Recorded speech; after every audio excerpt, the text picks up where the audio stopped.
Hey everybody, and welcome into the Otter Rhythm Fantasy Studios. I'm your host Jamie, and I got my co-host Eli over there on the other side. And Yeah. miraculously, we are actually live this time for a double dose of two prospect before the NFL draft. And we thought, hell, why not? Why not just go live? It's been a minute for us to go live, and we're like, well, hell, why not? Yeah. Been a been an eventful day, and on the personal side of things. So, always good to get back in front of the old camera here, with my partner in crime over there. So, we're gonna bang out a couple spotlights because guess what? Tomorrow night, first night of the draft, day one.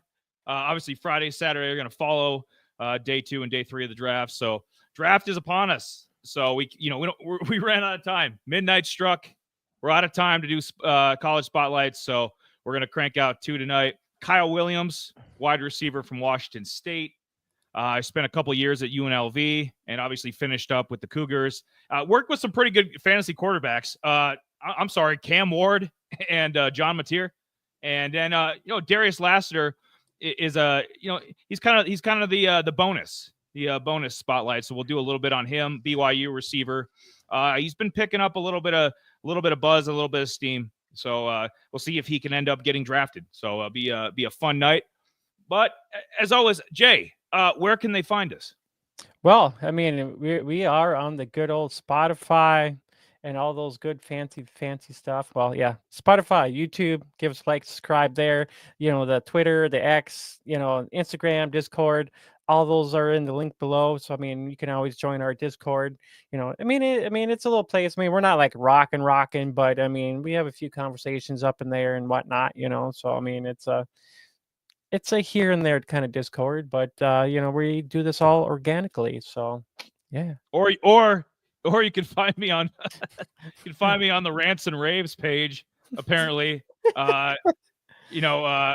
protecting people and getting into arguments. So if you want to get more of me, apparently DMing and Rants and Raves is the way to do it on Facebook. But obviously Twitter, Spotify, all the goodies. Jay's got a great playlist over on YouTube as well. So a couple different places to find us. You know what? Is it time? Is it time to get into Kyle Williams? I think it is. Yeah. I think it is. Bam! There we go. Gotta put them back in the holsters. There we go. Yes. Kyle Williams, wide receiver, Washington State. You know what? Why the hell not? We're going to start it off a little bit different this time. I'm going to give my comp, and then I'm going to work back. So you know what? Because he's right there. Might as well. Jayden Reed. Jayden Reed, Green Bay Packers receiver. That's who he reminds me of. Similar size, similar 40 times, similar skill set. We remember Jayden Reed tearing it up at Michigan State. Kyle Williams tore it up in 2024. So that's the vibes I got. And Jayden Reed's been a very, very productive receiver so far for the Packers, and they spread it around a bunch. It's hard for any one of those Packer receivers to have 1,200 yards and 11 touchdowns, that kind of a year, because they've got so many damn receivers. They got receivers coming out of their ears, okay, over in Green Bay. So that's initially that's the vibe I get. Jayden Reed from Kyle Williams. Now he started off, I think he went to a couple different high schools in California. I know his senior year he was at Santa Monica High School. So I just have his stats there in the graphic. UNLV is where he was. Usually it's the running back in high school that has like ridiculous, like 36 touchdowns, 2,800 yards, 2,800 yards. It'd be some crazy stats in high school. Usually the receivers and the tight ends don't have the biggest numbers. So, only 31 receptions, 763 yards, 9 touchdowns in his senior year in high school. But he did, he showed his versatility, which is another key trait in the NFL, which I like. He was a converted quarterback, and, he played in the secondary too, obviously receiver, kick returner. So he was very versatile in high school, played 4 different positions. So, and then on the bottom of that stat too, just threw it in for shits and giggles. Why not? I got space to fill, baby. And that's what I did. So I included his rushing stats. Well, Eli's not really a big rusher. Well, I don't give a damn.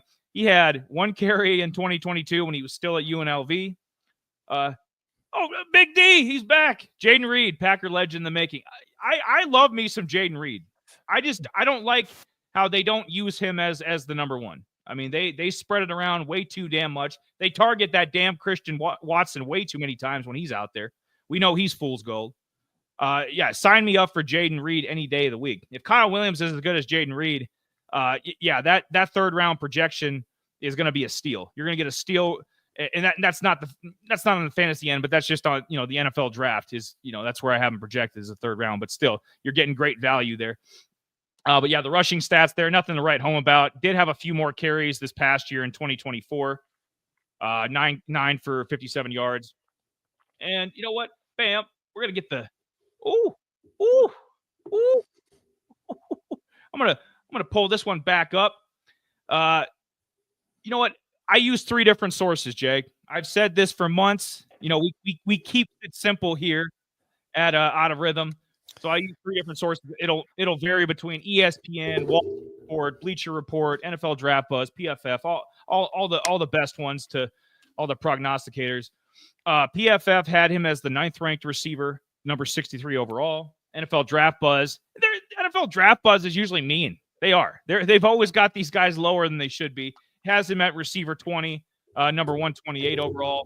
And then Bleacher Report. Bleacher Report tends to be the one of the 3 that I agree with the most. Wide receiver. I'd say somewhere between wide receiver 10 and 12 is where he should be. And overall, somewhere between 85 to 100. So I like that. I like that Bleacher Report ranking there. I have him as a 3rd round projected receiver. His combine stats, he was a little bit under 5'11", but we'll just call him 5'11", 190, ran a 4.4 40 time, which is damn good. He's damn fast. 5th-year senior, spent his first 3 years at UNLV, and then the last 2 he spent with the Cougs. Like I had mentioned earlier, he worked with John Mateer, who is Mr. Fantasy, the number 1 fantasy quarterback from 2024. Moved on to Oklahoma, and then obviously in 2023 worked with Cam Ward. Kind of the calm before the storm. Before Cam Ward became Cam Ward, right? He was Cam's guy before Cam was famous, basically. Right. Yeah, I mean, just quick ahead, looking back. I mean, he came from UNLV. I mean, not a whole lot of touchdowns in there, and in the last 2 years, his numbers slowly started to spike here. And he played. I know Cam Ward. We all kind of loved him. And the next he's down in Miami just doing his thing down there, and it's fucking awesome. Yeah. No, Cam had a big year, but Kyle Williams was each of these guys' number 1 receiver. His stats weren't as good with Cam as it was with John Mateer, but still, it's like, and John Mateer is a future NFL quarterback too. Might be a high draft pick when he comes out in 2026 or 2027. So he's worked with some really good quarterbacks the last few years. Kind of an award. He didn't really win any awards. He wasn't like packed, because Washington State was obviously independent this year. Had he been part of a conference, he would have been like an all Big 12 receiver or an all ACC receiver or something. So he didn't win any awards. Washington State's an independent school right now, but he was the Mountain West 2020 Freshman of the Year for the conference, and that's all players, not just receivers. So that was so he's had some hype about him for quite a while. He ranks 2nd all time in Washington State receiving touchdowns for a single season. Obviously, had 14 this past year. 3rd all time in single season receiving yards. Had almost 1,200. So I mean, it's just a monster year. 70 grabs, almost 1,200 yards, 14 touchdowns. Like I'd mentioned earlier, Jaden Reed's his comp, and he was born in Baltimore, but he's a California kid, West Coast guy, from Inglewood initially, and then bam, ooh, that came up quick. Ooh, Jesus. Ooh. Yeah. Ooh. I got to add something. I got to add something real quick. There we go. Whoops. Flipped over on the other side of the screen. Whoops. McFly. Hello. So me and Jay were kind of mentioning this a few minutes ago about his stats. Yep. Obviously, I went over yeah, got to get a plug for the channel there. There we go. No, wrong one. Get that out. Get it out of there. Get him out of here. Yeah. Out of here. We're on the right side now. Now I can think clearly. Okay. So yeah, this past year I mentioned 70 receptions.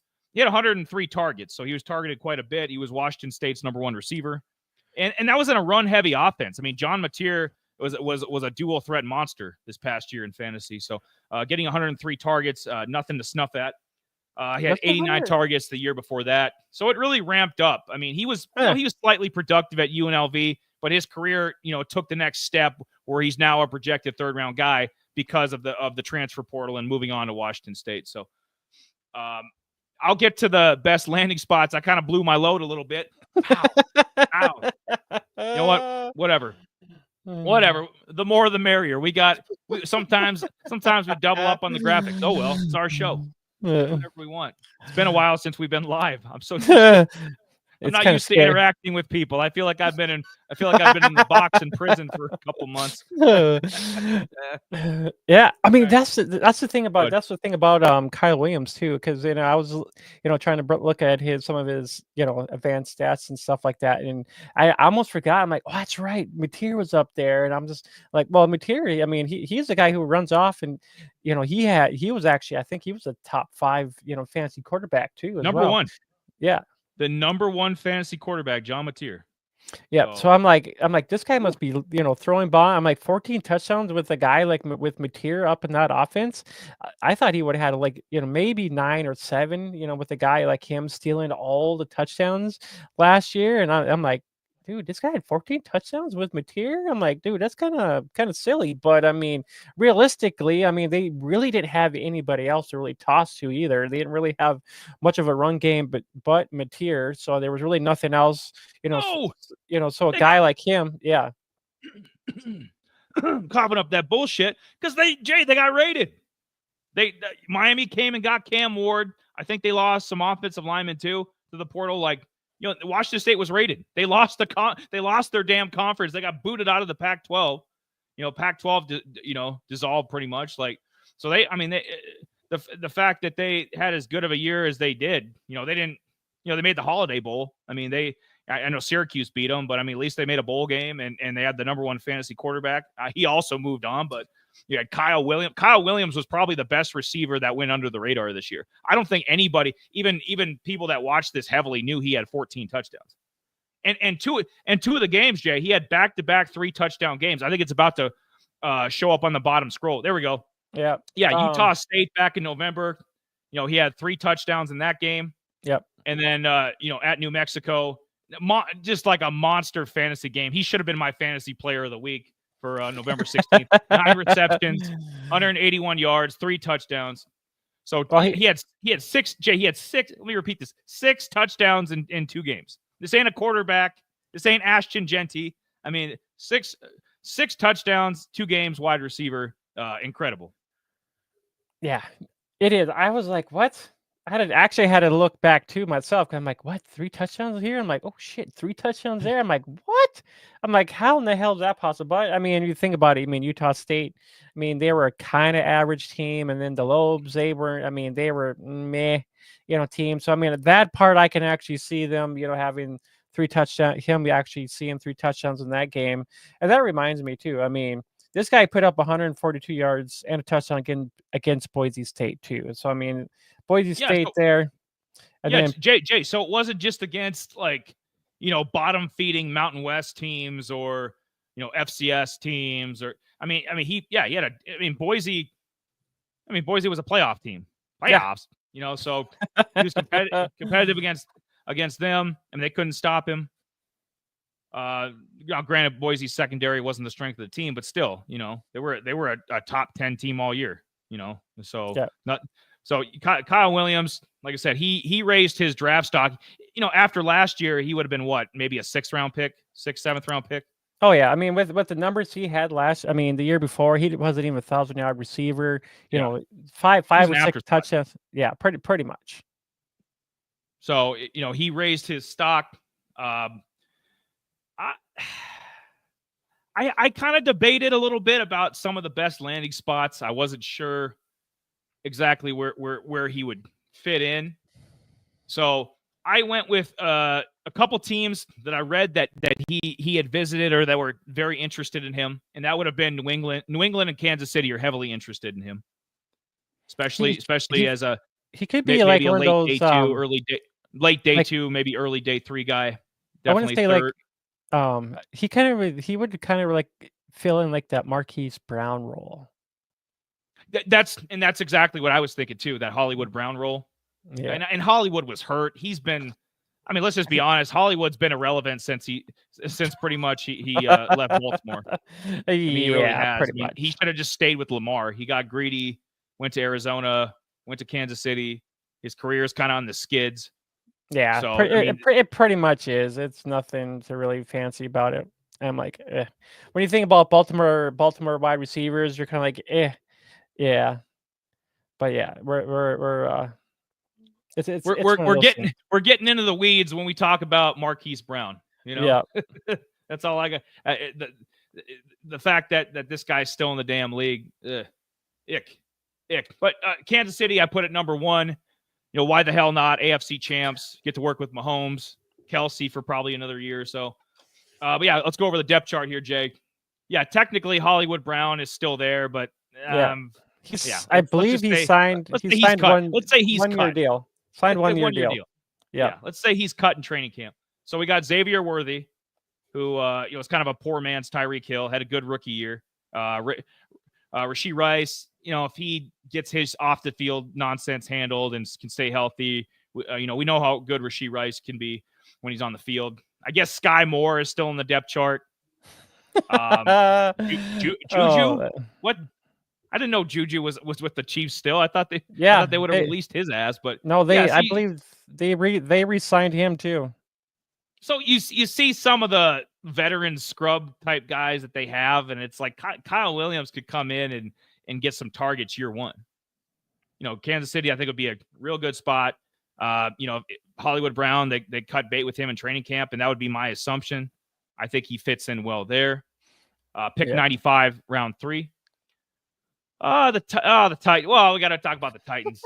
Big D. Are we ready for the Kadarius Toney rap album to drop? Yeah. Do you remember his rap name? I was reading that article. So Jay, Kadarius Toney is gonna be a rapper. It's like I think it's like Lil something. I seen that. I'm like, what? Goofy ass. Yeah, couldn't catch any passes in the NFL. Stole money from the Giants. Stole money from the Chiefs. Somehow has 2 Super Bowl rings, and you know damn well he's gonna rap about that shit.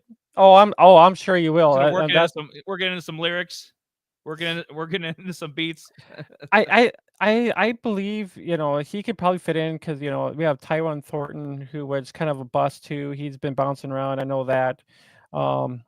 I think he can fit in pretty well. I know Justin Ross was a guy that was kind of with the practice squad, kind of came up, then kind of he didn't really wasn't he was kind of another irrelevant guy. So it's very possible he can come in here and actually kind of do something with a team like this. Yeah, I agree. Chiefs, I could see targets year 1. Maybe not as heavily used as Xavier Worthy was last year, but still, young Joker. not the Joker, but young Joker. The joke will be on him. The joke when his music career does not happen. I'm gonna give his music prospects 2 thumbs down. That's what I'm gonna do. Get Kadarius Toney out of here. I don't want to hear that name again. He's irrelevant now. Maybe he'll work with with Drake or Future or Kendrick Lamar or maybe.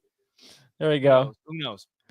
Maybe big things are in his future. I don't know. But the Titans definitely haven't had any big things in their future. But how about you draft Cam Ward at 1, and then early in round 4, I think they have the first pick of the 4th round if he falls that far.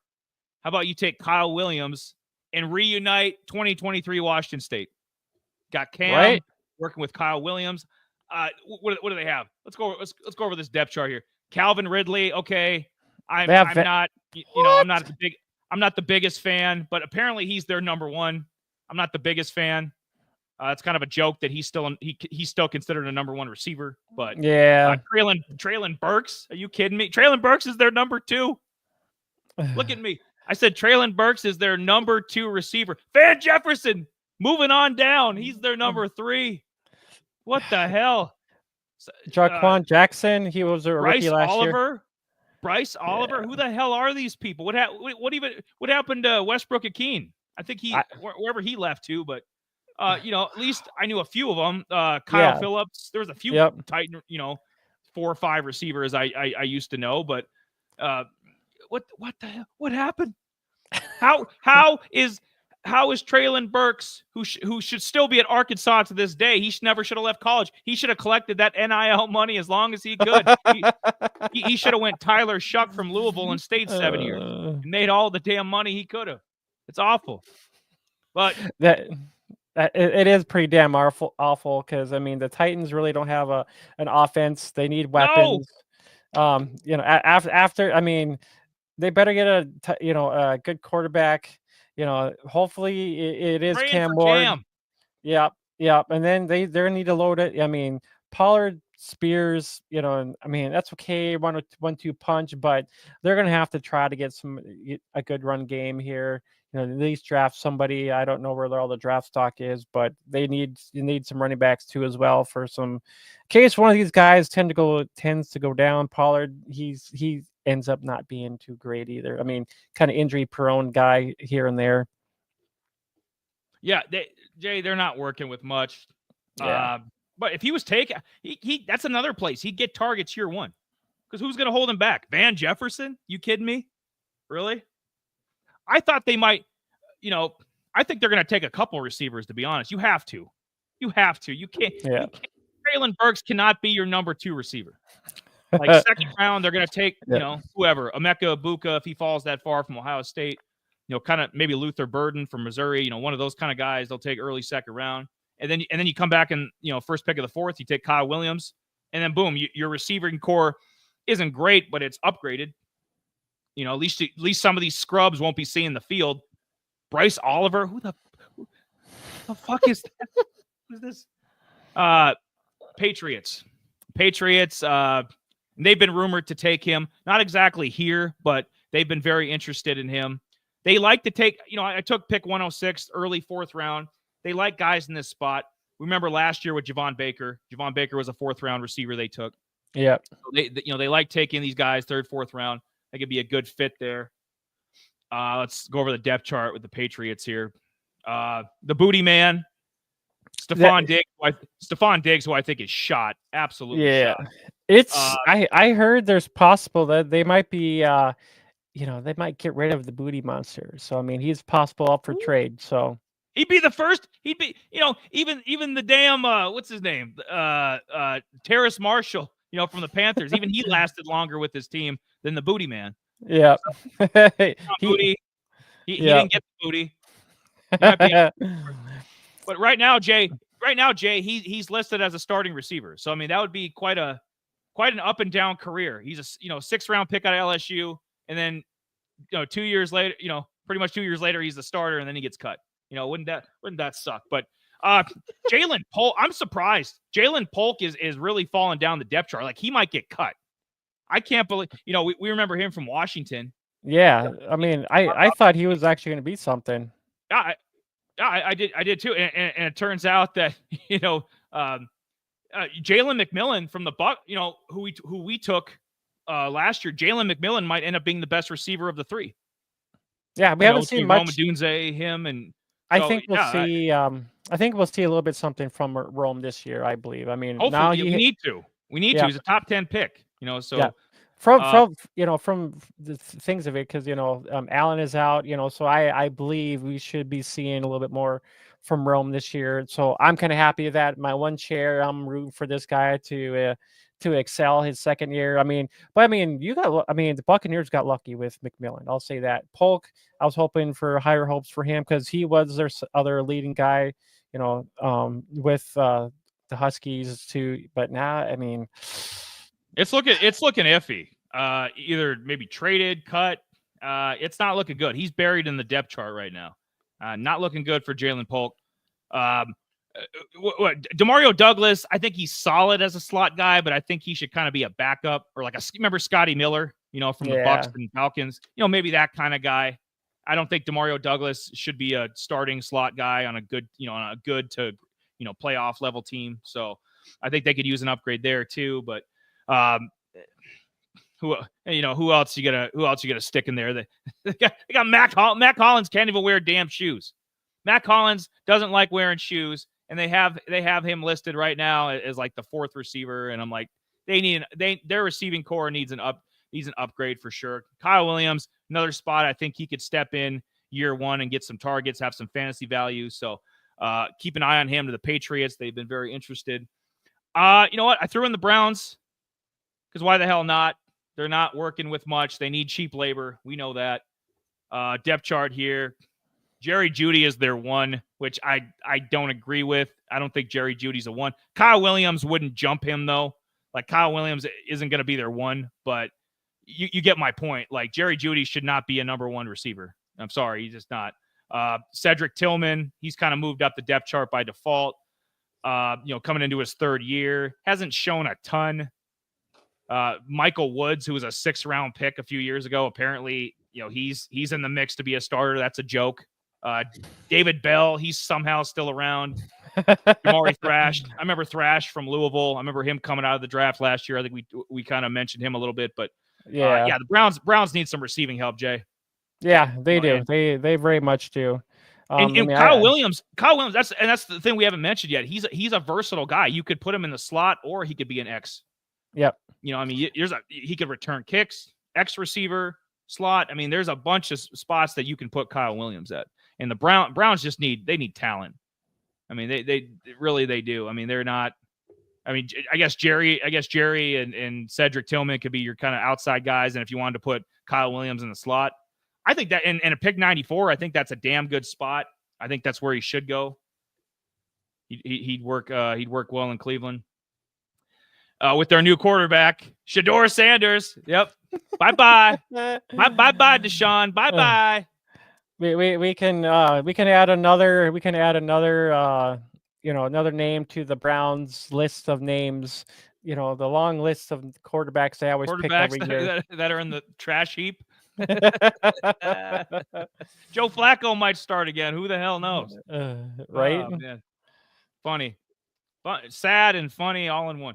And then the last team, Jay. And if you have some thoughts too, anybody that's tuning in, if you want to comment, if you have thoughts on where Kyle Williams would best fit, if you're just learning about Kyle Williams here, chime in or just follow along. But so I put the Seahawks at number 5. We don't include the Seahawks on a lot of these lists, do we? No, not really. No, because they usually, they're not always like winning 12 games or anything, but they're always competitive and they're always drafting decently. So usually we don't have a reason to put the Seahawks here. But in this case, DK Metcalf is gone. Not working with as much these days. Let's see. I think JSN should be. JSN's probably going to be more likely to be their one. Yeah, it's between JSN and Old Man Cooper Kupp as their number one, which is, I think Cooper Kupp's a little over the hill, but Valdez Scantling, you kidding me? Jake Bobo, come on now. Wasn't John Rice Plumlee? Wasn't he a converted quarterback? Yeah, I was just looking at that. I'm like, dude, what the hell? I actually have his card. I have his signature card right back here. So I'm like, wait a minute. I'm like, this guy is he a quarterback? QB. Yeah, was a UCF quarterback, and I'm like, what? Is he trying to be a wide receiver to get in the NFL? I guess. I'm like, what the hell? You think? Well, I mean, what's it that the Tulane quarterback? He thinks he's Terrell Pryor. He thinks he's damn Terrell Pryor is who he thinks he is. Well, just to kind of add on to that, the Tulane's quarterback, he's transitioning into being a tight end. So, yeah, that's some crazy shit. There's a lot of transitioning going on. If you catch my drift, it's 2025. Yeah, but yeah, dude, Seattle needs some help. Obviously Tyler Lockett's gone, DK's gone. They're not working with much these days. Tight end situation's a joke unless they take somebody high. They need some offensive skill positions. Time to restock. Time to reload the barrel because Sam Darnold. I don't think he's going to be as good without those Minnesota weapons and without Kevin O'Connell and everything he was working with in Minnesota. Good offensive line. So Seattle, he's going to be working with a lot less. He's going to need some help if he's going to have anywhere near the year he had last year. So this is going to indirectly affect Sam Darnold, Kenneth Walker, any of the fantasy guys that people are taking or have on their dynasty teams. It's going to directly affect, Seattle using, a day 2 pick on a good receiver like Kyle Williams. That's versatile. So Well, I mean, I guess we could think about it. I mean, this is only going to benefit, Kenneth Walker and Charbonnet. This whole. I mean, this might. Charbonnet. Yeah, so I mean that might affect their. I mean, it might help boost their running game a little bit if their offensive weapons are not really clicking and whatnot. So I mean, looking at this depth chart, really, I mean, there's really. I mean, Jake Bobo. I mean, he's kind of a flash here and there a little bit, but I mean, other than that, I mean, MVS. I mean, he's pretty much a body. No, I mean, there's really nothing here. He plays for like Seattle. Jay. He plays like a VHS. That's what he plays. He plays like he hasn't been used in 30 years. That's what he plays like. This is MVS. Uh-oh. Are the sound effects down tonight? Damn it. Here, well, I'll say it for everybody. Yeah. Oh no, I was using the rock. Oh, hello. Yep. Yep, pretty much. Yeah. I think that was the bit. Well, we yeah, failed. it was. Oh, well. No, I heard it. I don't know. You should have heard it. I didn't, but it's okay. It's old rock. It's a Hollywood rock. So. Yeah, and by the way, WrestleMania was this past weekend. A bunch of goodies happened. So we're always down to talk. If you want to comment about wrestling too, we're always down to talk. Wrestling and Seth Rollins kind of screwing over the Punk and Roman, and Cena winning another title. So bunch of stuff happening in wrestling. Hockey, NHL playoffs are going on. NBA. Got the playoffs going on, so a bunch of stuff going. MLB just closing out the first month of the year, so bunch of sports are going on right now. Everything's hot, and we're doing the off season talk. We're doing NFL. We're previewing the draft coming up tomorrow night. Got one more. I think he's kind of a sleeper. I think he's kind of a hidden gem. Kyle Williams, but you know what? I'm gonna tag in Jay, my tag team partner. There we go. I don't think there we go. They can hear that. Jay's gonna step in the ring. He's gonna drop the elbow like Randy Savage just from the top rope. He's gonna give you some Dynasty breakdown here. Yeah, I mean, Kyle Williams is, when just to think about this, I mean, last year we did about 25 some odd prospects. This year this would be about 16. So we did a little bit less than what we usually did last year. For good reason. Trust me. Well, that, and I mean, hell, we've been working and whatnot, and I almost died. I figured let's try to change up the way we break down prospects and stuff like that. So I mean, so this year a little bit different than how we did it last year. Usually we talk about like the fancy points of, we kind of still bring in some of the fancy points from the college aspects of, from last season and stuff like that, but we still kind of bring those things up. But, Kyle Williams he was kind of intriguing a little bit. So my NFL comps to Kyle Williams is kind of a Chris Godwin, Michael Pittman. Kind of more of a possession wide receiver, similar, just to those guys, physicality, strong hands, and he's got a little bit of that contested catch, just a little bit. It's with that limited catch radiuses there. The upside, 400-yard games last year. I mean, so a lot of us, we actually like that in college fantasy. So, I mean, that, made a heyday. I'm sure that was at least 25, 30 some odd points. I mean, just to think about, he put up good, against Boise State was one of them. San Diego State was another one. I mean, Nash, I mean, he was the top of the leaderboards there too. And we talked about him quite a bit last year too, as well. So, I mean, he was, going back and forth with, Nick Nash. And then I think it's Portland State. He put up a first game of the season, tossed down 141 with 2. I mean, this guy does a lot with little, kind of similar to Jalen Noel. He does a lot with a little, little with a lot. So, I mean, he doesn't have to have a whole lot of receptions to, have a great game. No, and he's very efficient. And Jay mentioned too. Yeah. He's got quick feet. Yeah. He's good in like the bubble screen game, or occasionally you'll see him deep. You saw 9 receptions of 20 plus yards, so he can go deep for sure. Yeah. But I think he's best suited in that bubble screen game. He's good, and I thought he was pretty good. In terms of running routes, there's a few times that he breaks off his route a little bit early, from what I noticed, but maybe doesn't give the full maximum amount of effort on every play. So I mean that might irritate a few of the coaches in the NFL, but there's still a lot of stuff to work with this guy. I think some of the negatives, Jay, would be the typical stuff for a leaner guy. For a guy Yeah. he's somewhere between 182 and 190. So let's just say for shits and giggles, he's 185 pounds. He's going to deal with a lot of the other stuff that lean guys do. It's getting off the line, blocking, the typical stuff. Yeah. The other thing too, I was kind of looking at too. I had to go back and take a look at some of the mock drafts I did. I only seen one out of many mock drafts I did. It was probably like 5 or 6 of them. He was only like drafted in the 4th round, the last round of these mock drafts. And I don't know, for me, I think this is going to change just a little bit, for the way he does it. I think he might rise the boards here a little bit, from it all depends on which team he lands on. And I do have a couple of those too. And, the kind of these slot heavy teams, the Rams, Dolphins, the Lions, the Bengals are just some of these teams that, kind of those slot heavy, teams like the slot guys quite a bit. And that kind of, I was just say quick, Jay, let's look at the Rams depth chart here. Okay, Tutu Atwell. So Tutu Atwell is there. Sal Money. I noticed you drafted none of these players in your 20-man baseball team. Yeah, I'm sorry. I'm sorry, Bob. I'm sorry, man. But it is what it is, and yeah.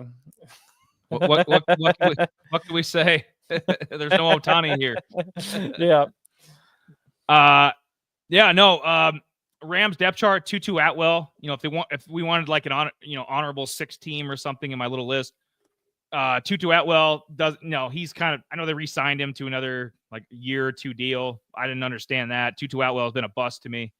But he's the starting slot guy. Kyle Williams would be a great fit with the Rams as well. What McVay in that offense could do with him, Stafford, as long as he sticks around. I think they'd have a lot of fun with him and Puka teamed up. So Kyle Williams to the Rams would be a nice sleeper pick as well. I agree. I agree with them.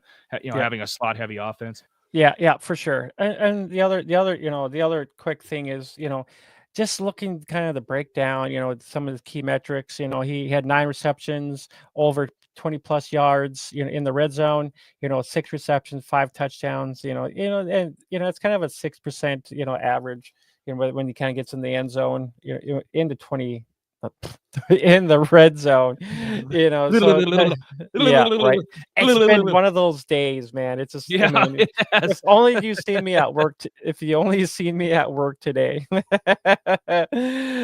yeah, when he does get in the red zone, it's kind of that, slight margin, 6% margin that he'll end up getting into the end zone, just because the fact that he actually breaks tackles, and he's more that intermediate guy who actually, instead of getting in the red zone, he's making touchdowns outside the red zone, where he's that weapon.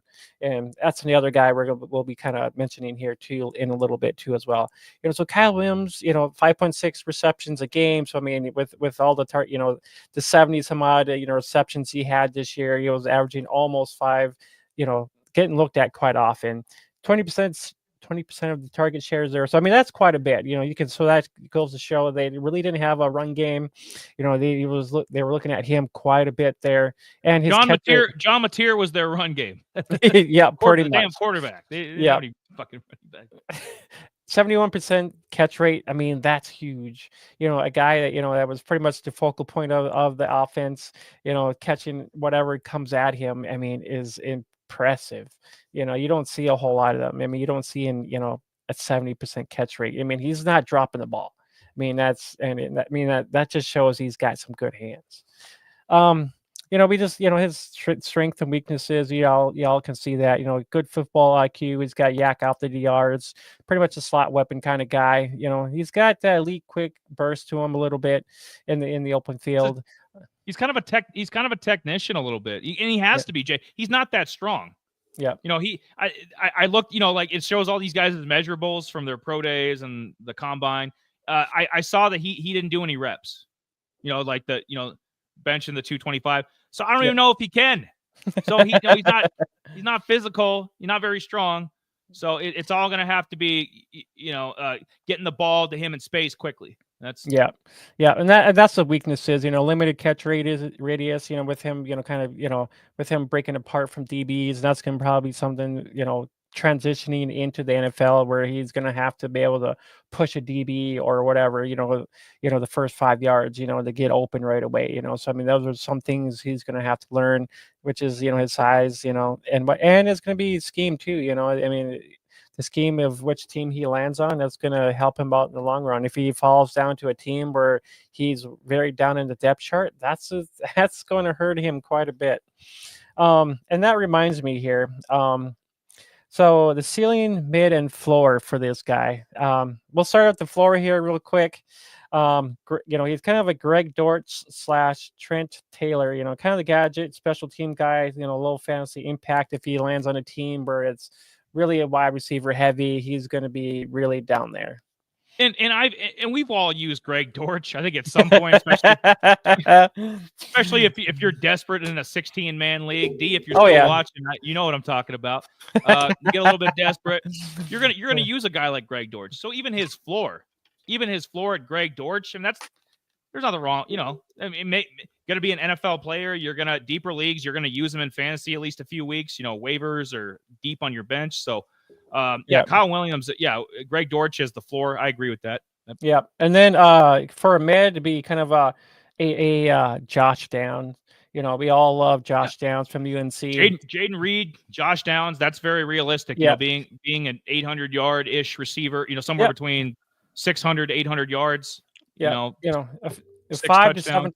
Yep, 5 to 7 target a game kind of guy. Lives in, just kind of, a rhythm passing game kind of there. Yeah, high end number 3, probably low end 2.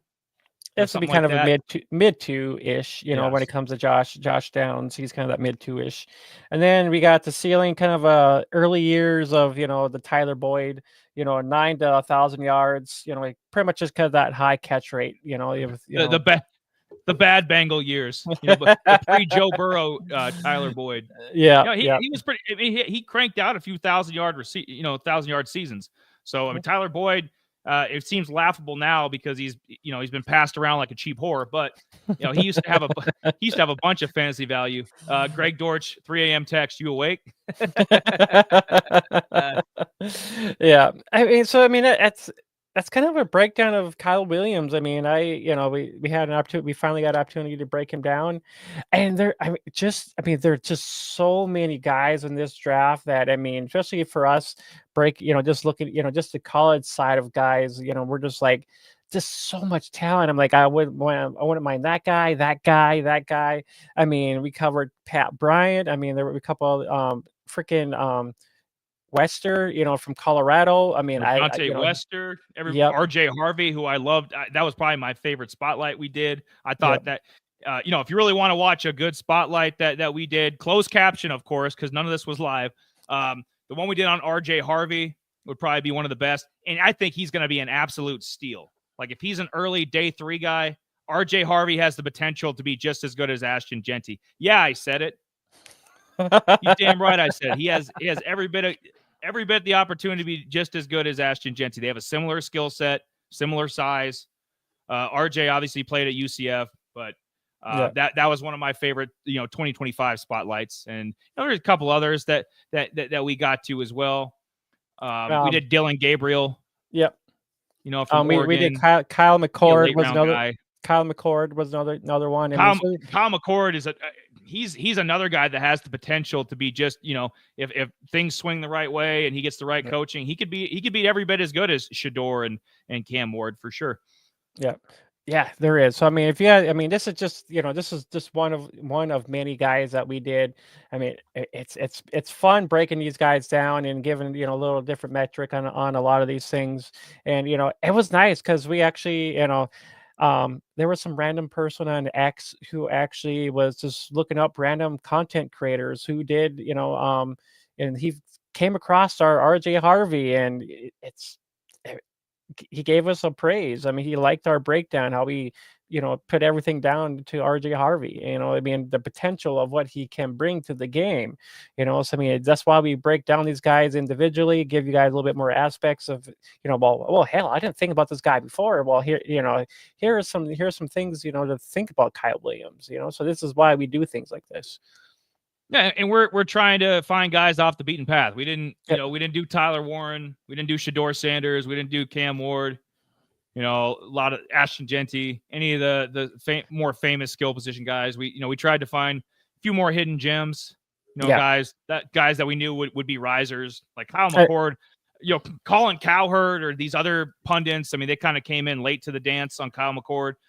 Jamie and I were on that shit beginning of the year. I mean, when he started tearing it up with Syracuse, and Ohio State just kind of kicked him to the side. We were all over Kyle McCord. Yeah, and then him and JT, they did a great.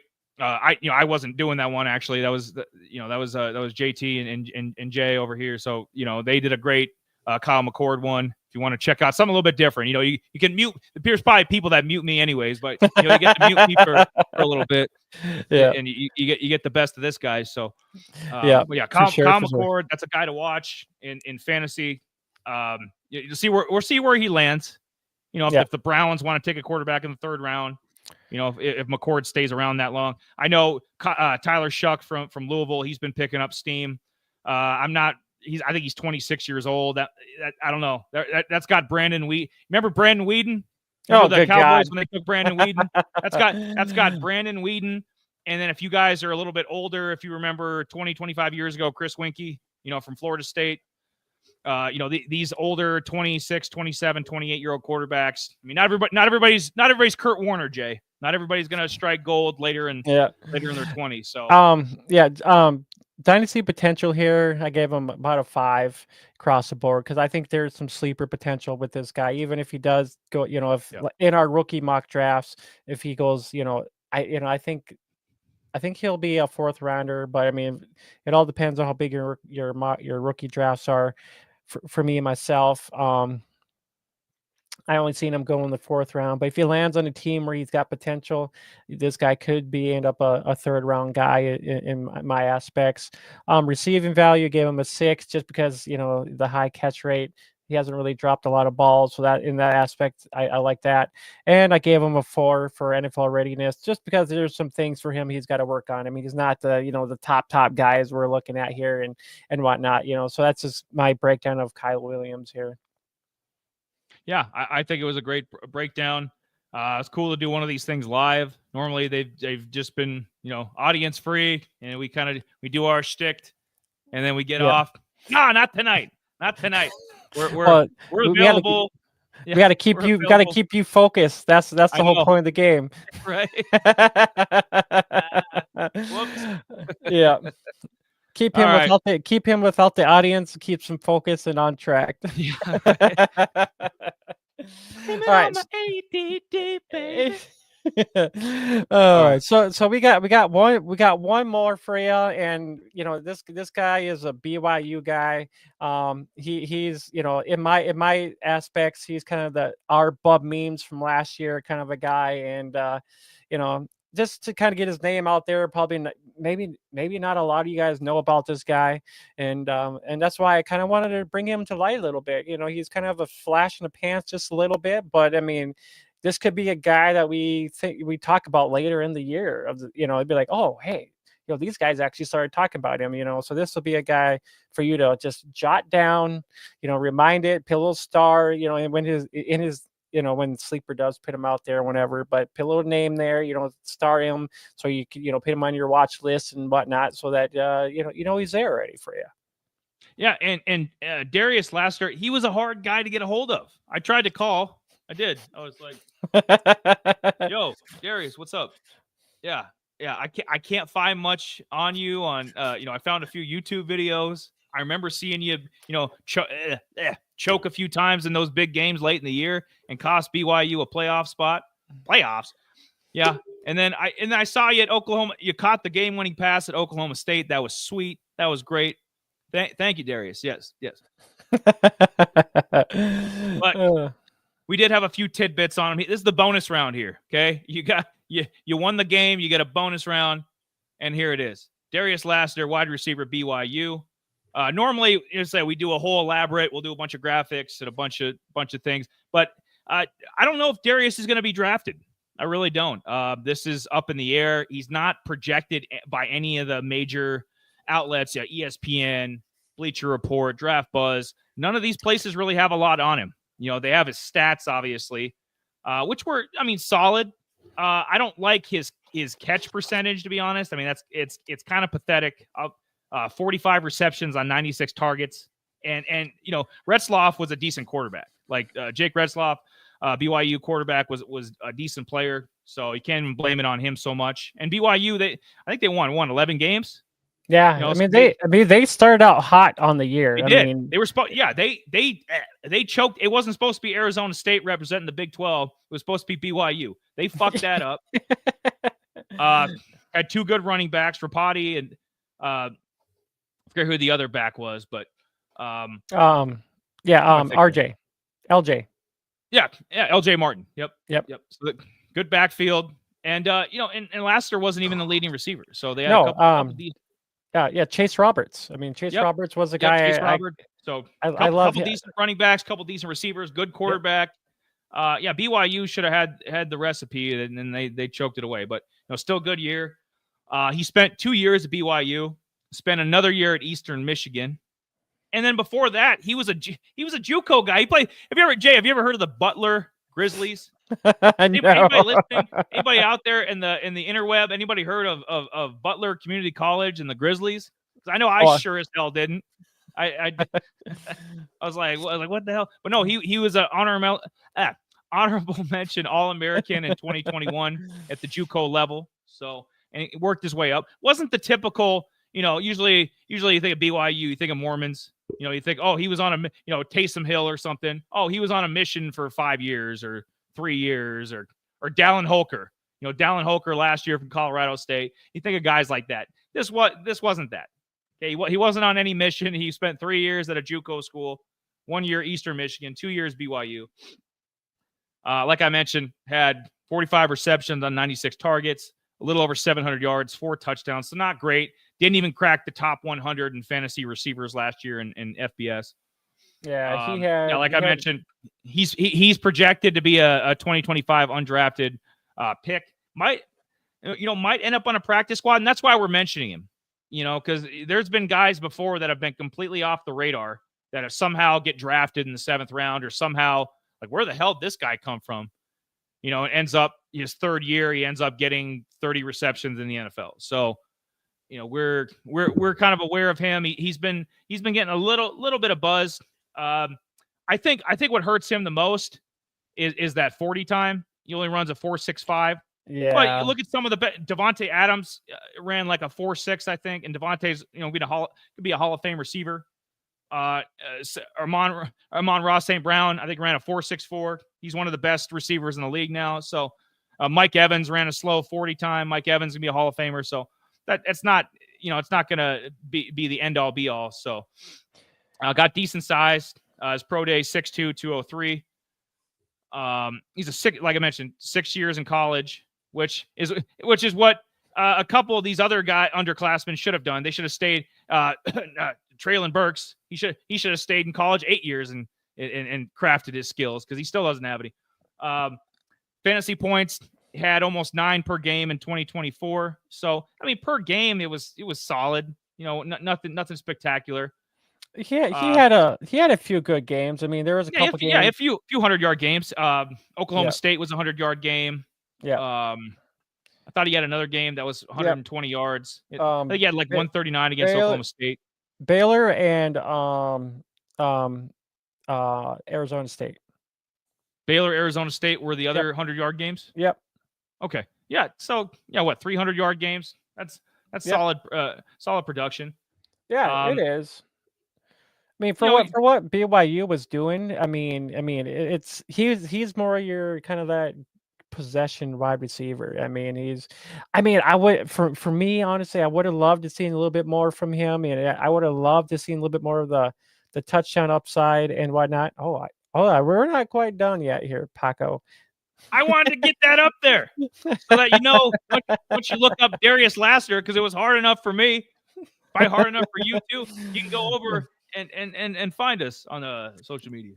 Yeah, you can find us all over there on the social medias too as well. The X, the Spotify, Apple, the Discord, and the IG over there, which is Instagram. IG. Yep. So you can find us up over there. For me, I think I think he has more potential to him a little bit, just a little bit of lacking of what BYU's offense was this year. I mean, it was almost firing on all cylinders.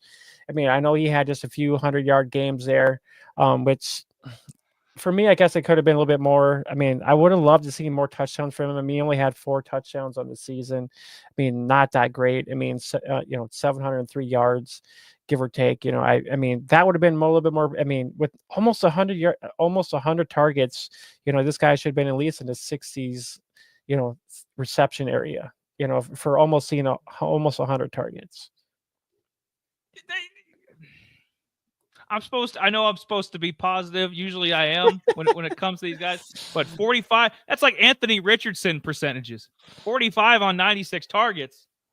I don't know. It was a little sus, as the kids would say, a little sus. But yeah. But you watch his highlight tape on YouTube, and you're like, okay, boom. Takes a little bubble screen, 30 yards, catch the deep ball. He's kind of almost like a poor man's Jalen Noel or Kyle Williams, who we just talked about. I'll kind of get into that here a little bit. I mean, he was a 3-star too. I mean, even after he transferred. So I mean, for me, I just think there's some more potential to him. He is the son of the NFL. I can't know his first name offhand, but he was a Lassiter that actually was in the NFL. So I mean, I'm sure. So this kind of helps him out just a little bit in aspects of learning the ins and outs of the football stuff, football IQ. Like I mentioned, he's kind of for me, I guess he's kind of the Bub memes. It's just a sleeper guy you want to watch. The thing about this, he's actually had 8 receptions of 20+ yards in only of 3 games. So I mean, this guy can kind of spread the field a little bit. So he had over 20 some odd yards each game, but of only 3 of those. Well, Jay, I mean, he had 45 catches, 8 of them were for 20+ yards. So you're automatically getting a deep threat. So not every guy in the NFL can do that. So you bring this guy in on your practice squad, he's undrafted. I think he's definitely some value. He only had 12% of the targets too. Like we were mentioning, like he wasn't targeted as heavily as, let's say, Kyle Williams, who we just mentioned. Kyle Williams was a 20% guy. Don't we always say it? Usually a number one is somewhere between 20 to 25%. Most definitely. Share. Yeah, the target share, if the higher target share, that's where they, the team reflects on, that where the talent's going. I mean, for me, he just lacked touchdowns, but he is a chain mover. He can move the chains, which BYU. Absolutely. I mean, just think about some of the games where they were super close in, and he ended up getting the first down. Just getting them closer to the end zone, and where those tight games where they almost lost. It's funny where a lot of those games I was watching where they almost lost and they pull out the win. It's just like it's like pulling my hair out with some of those games because I just wanted BYU to win, and they were kind of like the Big 12 version of Miami. Like they pulled out a bunch of close games, and eventually you play with fire long enough, it's going to get you in the end. And then the end of the season, like Miami, they kind of shit the bed and missed the playoffs. So the BYU is a lot like Miami. Yeah. For me, like some team fittings, probably like the Patriots, Rams, Titans. He'd probably be a good fit for the Titans, I think. Have you seen the depth chart on the Tennessee Titans? Yeah. You can't find this guy on the internet to save your life, but I think day one he's got a shot at cracking the top 6.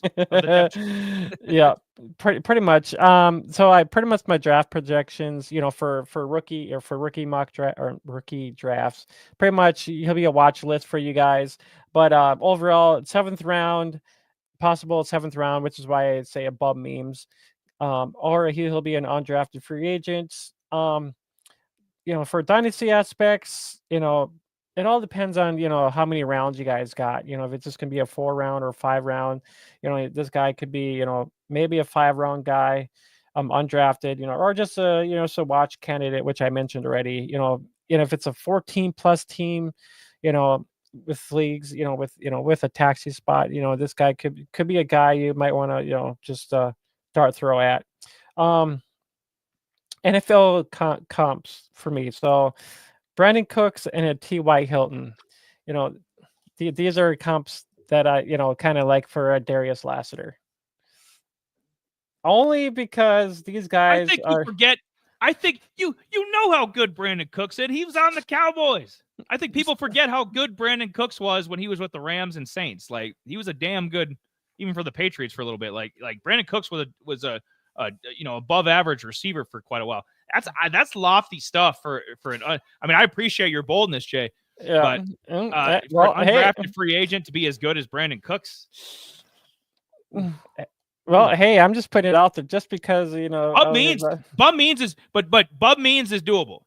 Bub Means the day 3 guy from last year the Saints took, who got he got a few more receptions later in the year, got a few more looks, and we'll see what the future holds for Bub. But well, for sure. I mean, I just like a guy. These are guys that could rise up, have potentials.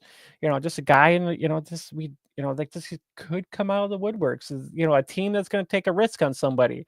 I'd rather take a chance on him than waste another year on Juju or some of these veteran scrubs. Let's go down the of guys that are still in the league somehow. Who the Dante Pettis. I mean, come on, get out of here. Like really? Chris Blair, from the Falcons. Like who the hell are these people? I mentioned him as his comp. Lance McCutcheon, who he was kind of the preseason darling from a couple years ago with the Rams. He's been cut by like 20 different teams. I'm surprised he's not with the XFL. The Rough Riders or something. Like the Brahmas or whatever the hell they're called. Like so I put Lance McCutcheon as like Lassiter, if he Lassiter latching on. If he maybe got on with a team for a preseason, maybe he could tear it up in the preseason and then be kind of a guy that's on the wire for a little while, practice squad, maybe catch a break, an injury or something, get called up. So I think that's what he's more depending on. Maybe show off. He didn't really do it in college, but maybe show off some kick return skills, some special team skills. It's going to be an uphill climb because he's not a blue chip prospect. He's not. He's not a Mecca. Of course not. No, he's not Luther Burden. He's not one of the, he's not T-Mac. He's none of these guys. So he's just going to have to work 3 times as hard to be seen. Just because my comps to him, just because of the deep threat. He's kind of I get these guys are deep threat speedsters. Just because of the route running skills. Separation abilities, a little bit of the speed, so I mean those are the things that he's catch rate 50%, so I'm sure he had some drops in there a little bit, unlike Williams, who had a 71% catch rate where he was catching everything, so I think the top guy that we did, I forget which receiver it was, but he was at 78%. So to me, I think the lowest we had done. I think the lowest we had done before this was 64. So every prospect we had done, receiver wise or tight end, was between 64 to 78% catch radius. So 50%. That worries me. The age, not so much. He's only 24. No, he's not ancient. Well, I think he will be 25 at the beginning of the season. So I mean, he'll be. Well, So I could see NFL teams looking at that sideways. The 4.65 40 time. Being 25 years old at the start of the year. The catch rate, the catch rate being at 50%. Those are kind of things that teams are going to address with him. If he is somehow randomly pops up as a 7th round pick or undrafted for more likely undrafted free agent. But those are things he's going to have to overcome. So and I think he ran out of eligibility though, because I think It was so I was He kind was of looking trying to. into. I think he was trying to get a 7th year. I think because he did the 3 in JUCO and then he did the 3 at the FBS level. I think he was Yeah. trying to get one more year, and I was. That's what I which was he kind could of have used. wondering. Which because Yes. he really could have, even with his age, had he put up, like Kyle Williams his last year put up his best year, right? Over 300 yards and a shit ton of touchdowns.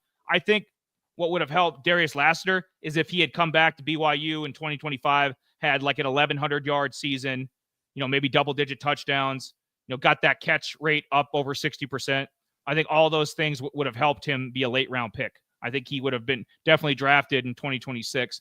So I think all the factors, kind of hurt him. He ran out of eligibility and kind of had to come out. And so, I mean, we'll see what happens. I'm pulling for the guy because Yeah. he made a bunch of it. I still vividly remember watching that Oklahoma State BYU game and just how excited I was. I was, man. I was tired of seeing the same old, blue bloods in the playoffs and the same old teams, getting run. I didn't know that was before I knew SMU was going to make the playoffs, and some of the Right. other Arizona State's not really a blue blood, but I was pulling for BYU, and that was an awesome finish, and so I'm pulling for Darius Lassiter. It's going to be an uphill climb, like I was Yeah. saying. But It keep an will. eye It will. on him for That's the whole point of Dynasty and taxi squads and deeper leagues is to keep an eye. You're keeping an eye on prospects. It's no different than if you play fantasy baseball and you're tracking AA and AAA. You got an eye for talent. Like, okay, maybe this guy gets called up in 2 years, or it's the same deal, especially with a guy like this, because he didn't have a big national following, didn't have the big 1,300 yard season or anything. So Yeah, for sure, and our overall thoughts on these guys. I mean, these are two guys that really, they excel more in the open field compared to more of the the red zone areas. That's where a lot of these guys excel, move the chains, and that's something we were just kind of talking about real quick before we actually jumped on here. But both these guys are almost similar in how their abilities. Moving the chain, big chunk yards and whatnot. So like it was kind of coinky dink that we ended up putting these two guys together. sound like Ned Flanders. Howdy ho, neighbor. Yeah, right. Well, I mean, Wink, I hope everybody enjoyed our breakdown of both these guys. We're back. Yeah. I just it's fun. I mean, I hope everybody just enjoyed just all of our college spotlights from the start to the end. So we try to get in as many as we can before the NFL draft and whatnot. And draft is tomorrow, so I mean it's gonna be fun. It's gonna be a lot of fun. Yeah, that ticker's been going for probably the last 15 minutes or so. So if you haven't seen that, we plan on doing as much of the first round as we can. We don't know. We never know how long that goes, but at least give you a good 2 hours for sure. But yeah, we're going to cover a lot of the, our thoughts on, we assume Cam Ward's going number 1 of the Titans. I think that's pretty universal. So we'll kind of give a, golf clap to that. But thanks, D. Yep. Yeah, man. If you want to hop on with us too tomorrow night, if I'm not sure what your schedule is like, but you're free to pop on with us too. Give us your reaction. I think where it gets interesting is pick 2. Is it going to be Abdul Carter from Penn State? Maybe the Browns take Travis Hunter, dual threat from Colorado. Maybe they surprise everybody and trade down. Maybe they trade out of the number 2 pick and somebody comes up and gets Abdul Carter or Shador or somebody like that. So, hell, I even heard or maybe Shador falls, Jay. Maybe we can be like, holy shit, Shador's there at 9. Did the Saints take him? Yeah. Yeah, they needed quarterback, and who knows? I mean, I heard him say that him maybe even falling all the way down to 20, maybe even 24th. So I mean, how about them Cowboys? How about the Dallas Cowboys taking Shador Sanders, and then they get rid of this loser Brian Schottenheimer after a year, and then bring in Dion Shador, Cowboys 2026. How about them Cowboys? Yeah. He's always going to be at the draft. Oh yeah, it's in Green Bay. Yeah. Yeah. Holy shit. Yeah, man. No, if you could do a live check-in, I mean, I think that'd be awesome for us too. Yeah. Get the live back shot of the draft and Lambeau Field, and I think that'd be freaking awesome. Yeah, for hell yeah. But yeah, other than that, guys, I think we're gonna try to get wrap up out of here, get wrapped up, and get the heck up out of here. But yeah, make sure you do follow us, on the X. All of our audio stuff on Spotify and Apple. The Discord links down there too as well. And we got the Instagram out there too as well. We post a little bit here and there, just our little tidbits from our shows and stuff like that. So not a whole lot. I try to put I think I put a little early ranking out there for some quarterbacks and stuff like that. I haven't had a chance to really do anything else. But yeah, there's a few tidbits out there as well. Yeah. Go check us out in all those places. Looking forward to the draft special tomorrow night. Get your drinks ready, your popcorn ready. We're gonna have a lot of fun. And then what you can expect from us, we might mention on the show tomorrow night as well.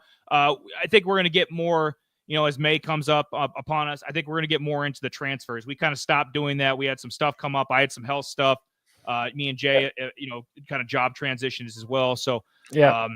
We plan on getting back on the horse again, getting back on transfers. As you remember, we did running backs, so we're going to get into probably receivers next, and then work our way down the skill position line, maybe tight ends, quarterbacks. Get you updated on all that, and then maybe jump into some conferences. Kind of break down the AAC, the Big Ten, the ACC. Kind of work our way across the country with that. So big things coming up. But tune in tomorrow night; it'll be a lot of fun. Got that right. All right, guys. Other than that, we'll catch you guys tomorrow. I'm not sure what time we'll be going live tomorrow, but make sure you subscribe and wait for our little link to pop up in there, and just hit the little bell for notifications, and we'll be going live. So, but other than that, I'm Jamie. That's Eli. We appreciate everybody that actually chopped in and did some comments for us. We'll catch you guys on the flip side later.